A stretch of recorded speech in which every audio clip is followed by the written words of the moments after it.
Olá pessoal, o tema hoje é sobre procrastinação. Por que que a gente às vezes deixa tudo para a última hora, né? E por que que a gente deixa tudo para a última hora? Por que que a gente sabe que tem que fazer determinada coisa e não faz? Acaba deixando para depois e às vezes nem faz, né? Por quê? Então vamos lá, vamos tentar entender. Não que a gente tenha uma explicação precisa sobre as coisas da vida e do comportamento humano. Que a gente tem são ideias a partir de experiência prática, experiência empírica, experiência na clínica, experiência a partir dos estudos de outros teóricos que atenderam, que pesquisaram e que se esforçaram para cada vez mais fazer com que o comportamento humano ele seja de excelência, ele seja melhor do que a gente imagina que é, porque a gente às vezes imagina que está bem, certo? Então vamos lá, por que que a gente procrastina? Por que que a gente fala, depois eu faço, né? Depois eu arrumo esse armário, depois eu arrumo esse quartinho, depois eu arrumo esse varal, depois eu arrumo, depois eu estudo para a prova, depois eu estudo para o concurso, depois e estuda? Não, vai ficar para a última hora e o que acontece é um pânico, é a ansiedade num estágio máximo que às vezes a pessoa vai procurar inclusive um neuro, um psiquiatra, né, para tomar um remedinho e a partir daí se dopar e tentar enfrentar melhor aquele momento onde ela mesma se colocou, ou ele mesmo, né? Eu lembro na universidade, quando eu estava estudando, que a galera, eu fiz muito isso antes, né? Ia muito pro bar e tal, e ficava semana toda tomando uma cervejinha, uma aula ou outra que participava e tal. Aí o pessoal fala, pô, não entendo como esses caras ficam lá embaixo e não participam da aula. Porra, que dá até uma inveja, porque eu tô aqui estudando pra caramba, trabalho o dia inteiro e tal, vou pra casa, ainda estudo e tem que fazer a marmita do outro dia e os caras estão lá, cara, bebendo e não sei o que, e curtindo a vida doidado. E a gente aqui estudando, se matando, né? Mas são escolhas, né? São escolhas. Eles escolheram isso, procrastinar e deixar para depois algo que seria necessário, de repente, fazer naquele momento, né? E eu sempre tinha um pensamento, cara, que era, bom, eu já não bebo como bebia antigamente, né? Hoje menos ainda. Tomo no máximo meio copo de cerveja artesanal, com sabor diferenciado. Mas, e eu tinha esse pensamento de que, bom, né, eles escolheram isso, eu prefiro ficar aqui, fazer as provas, e antes que termine o ano, né, lá para primeira quinzena de novembro ou até antes, eu já estou dispensado, eu não preciso nem vir mais para a escola, porque eu vim aqui para fazer isso mesmo, né? Para me formar e resolver essa parada logo. Comecei minha faculdade um pouco mais velho do que algumas pessoas. E as pessoas depois tinham dificuldade, alguns bombavam, ia reclamar com o diretor por causa de meio ponto. Pô, mas meio ponto, professor? Como é que você vai me bombar por causa de meio ponto? Mas, cara, você não entrou em uma aula o ano inteiro, você não apresentou um trabalho, velho, você vivia no bar. Não tem problema nenhum, são escolhas. São escolhas. Mas é legal fazer essa analogia para a sua vida de uma maneira geral, né?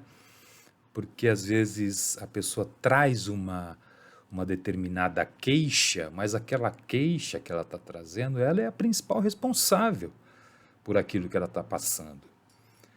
Ah, mas a minha vida está uma bagunça. Claro que tá. Você é responsável por isso também. Claro que tem todo o histórico do passado, os traumas e o babado todo que a gente já sabe. Mas quando a gente chega após os 21 anos de idade, já é hora de enfrentar as questões. Eu tinha uma dificuldade tremenda para acordar cedo. Hoje eu acordo com a maior facilidade. Até antes das 6 horas da manhã eu acordo. Não sei se é a idade ou se é a responsabilidade, né? A mudança de foco para minha própria vida, né? Eu só dependo de mim. Eu preciso me dedicar àquilo que eu faço, eu preciso me empenhar, eu preciso, às vezes, evitar um determinado prazer momentâneo para me dirigir, voltar essa minha energia para aquilo que eu estou fazendo no momento atual, e depois esse prazer pode ser muito mais prolongado, né? Então, não sei se isso tem a ver com a fase mais adulta da nossa vida, se tem a ver com análise, se tem a ver com mudança de posturas na própria vida, se tem a ver com coragem, se tem a ver com ética à própria vida, com respeito à própria vida. Mas eu sei que, na maioria das vezes, a gente procrastina porque algo tem internamente que nos faz não cumprir aquilo, que no fundo é uma imaturidade, que no fundo é uma carência, uma dependência, que no fundo é esperar que alguém faça por você, porque no fundo você procrastina. Tem até um estudo que diz que o camarada que procrastina, ele procrastina porque ele gostaria que já estivesse resolvido aquilo que ele está se propondo a fazer. Então tem muitas teorias, essa é uma delas, né? Tem a teoria do macaco, de um psicólogo que diz que a mente é como um macaco que fica o tempo todo tentando te desviar daquilo que você precisa fazer para te levar para um campo, para uma floresta X lá obscura, né? O que te acorda depois nessa floresta é o pânico pelo prazo se encurtando daquilo que você deveria fazer, né? Na empresa, na faculdade, na universidade, na escola, seja lá onde for, na sua vida mesmo, né? Então é isso. O que leva a gente a ter determinado comportamento na vida é muito mais. O Freud tinha uma frase que ela representa tudo que a gente está falando, né? É como se fosse uma carruagem a nossa vida. E que essa carruagem, na maioria das vezes, não está sendo guiada por mim mesmo. Está sendo guiada pelas minhas frustrações, pelos meus sintomas, por tudo que tem de mal resolvido dentro de mim.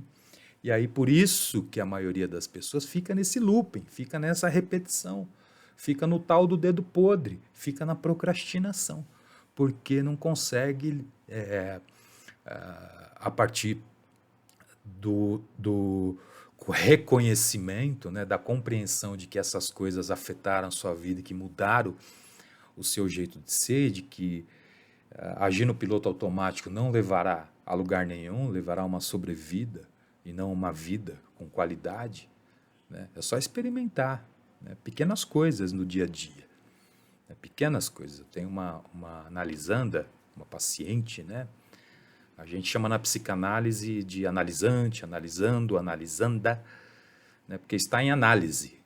Paciente dá a ideia de que ele é passivo e ele também pode exigir, né? Se ele é meu paciente, ele pode exigir algo de mim, né? Como um resultado e tal.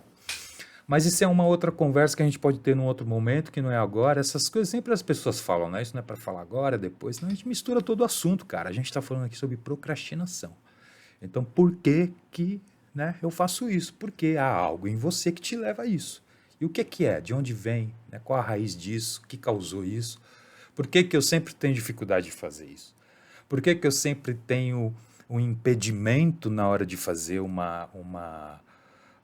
estudo, que é para o meu próprio benefício? Eu vou crescer profissionalmente, eu vou crescer intelectualmente, culturalmente, vou ampliar meus horizontes, vou ter novas ideias e tal.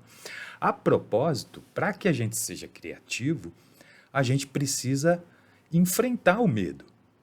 Senão você não tem criatividade. Senão você fica rodando sempre no mesmo lugar, sentando sempre no mesmo banco da praça. Não é verdade? A mesma praça, o mesmo banco, papira. Você está entendendo? Essas coisas não são por acaso. A propósito, nada é por acaso. Ah, foi por acaso, rapaz, que eu chutei esse negócio o pé da cadeira. Não é por acaso. Certo? Vou fazer um programa falando sobre isso. Piadas, brincadeirinhas, não é por acaso. Isso tem um nome na psicanálise, se chama xiste. Por que que a gente gosta de stand-up? Porque a gente se identifica com o que o cara está falando.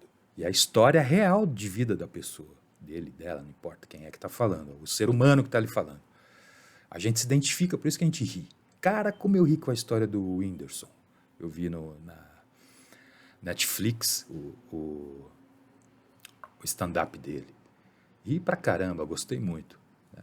Por quê? Porque a gente acaba se identificando em várias partes ali. Essa ideia do xiste é quase que uma conversa entre inconscientes de quem está falando e de quem está escutando. E aquilo traz recordações. Por isso que a pessoa ri. Caralho, passei por uma situação quase igual a essa. KKKKK. Né? Então tem várias ferramentas de defesa que são usadas na vida que a gente criou a partir da nossa experiência de vida, da nossa história. Tudo que a gente passou faz com que a gente seja o que a gente é hoje. Mas tem a música da quem é mais velho que eu lembra. Eu nasci assim, eu sou mesmo assim, eu nasci assim, eu vou morrer assim, Gabriela. Não, a gente não é isso não, você não é assim. Você não é isso que você acha que é. Existe algo a mais dentro de você que está impedido de ser porque você espera que outro te valide como sendo. Valide a sua existência, não é verdade? Ou você está operando a sua própria vida, né? Fazendo a gestão da sua própria vida, fazendo a sua jornada, a sua caminhada com base em repetições, no piloto automático. Isso não é você. Onde está a sua alma, onde está a sua criatividade? Falei isso num vídeo anterior. Então, para finalizar, é isso. Por que que eu procrastino? Porque algo existe em mim que não quer que eu realize aquela tarefa. E por quê? Por que que eu não quero realizar aquela tarefa se ela é necessária para mim? Caramba, se eu comprei o curso, o pacote de inglês, por que que eu não faço? Então por que que eu comprei? Um abraço, até o próximo programa. Curta o vídeo, dê sugestões, participe das redes sociais, eu estou no Instagram, no Spotify eu tenho um programa, um podcast que é não só no Spotify, mas em todas as plataformas de podcast. Anchor, Spotify, várias, Apple, Google, podcast. E tem o podcast Divã de hoje, que tem programas mais aprofundados, com pesquisas em material bibliográfico e tal. E eu estou, neste momento, no podcast, fazendo uma série específica sobre neurose obsessiva. A neurose obsessiva é impressionante.